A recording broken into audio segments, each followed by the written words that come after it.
I'm standing here right in front of the scene of destruction here at 10th and Phillips, and I'm actually joined here by Erin Castle. She is the manager at Urban Archaeology, and she actually heard what happened. Urban Archaeology is just feet away from the building that collapsed.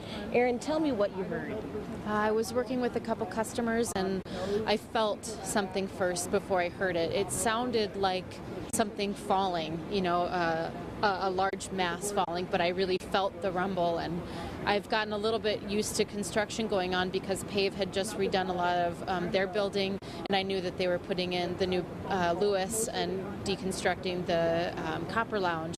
But then I heard the sirens right after that, and everyone kind of started filtering out of the store, and I went out to see what I could see from there. So tell me exactly what you saw when you went out. When I went outside, from the direction that I was facing, you couldn't see that the building had collapsed yet, but I saw a lot of rubble, brick on the sidewalk. And then I heard the first responders, the fire trucks were here very shortly after. And I crossed the street to look over, and to our dismay, half the building is just gone.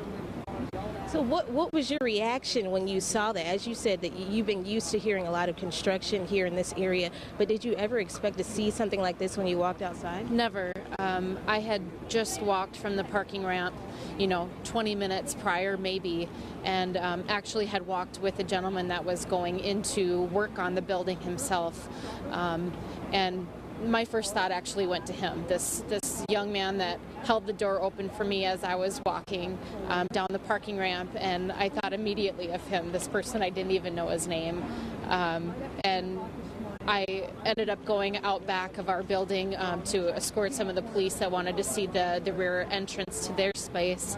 And thankfully I saw him standing outside, and I crossed the street and hugged him and introduced myself and said that I was thankful that he was okay. Well, thankfully he was okay, but did you see anyone else come out, or did you hear anything, any other people? What was the scene like exactly when you came out and saw all of this? Well, Kyle is his name, the boy that works for the construction company was obviously shaken. I had just heard that there might be a couple other people inside, and so immediately just sending prayers to them. But, it was just chaos on the streets. Everyone was scared, and cops and the firemen and everyone were just running and doing their best to take care of the situation. And then lastly, as I said earlier, you were actually, you work right next to this building. How does this make you feel to just be feet away from all of this? Very scared, nervous for the people around me. I was thankful that I didn't have my 9-month-old son with me at the store, because I often do.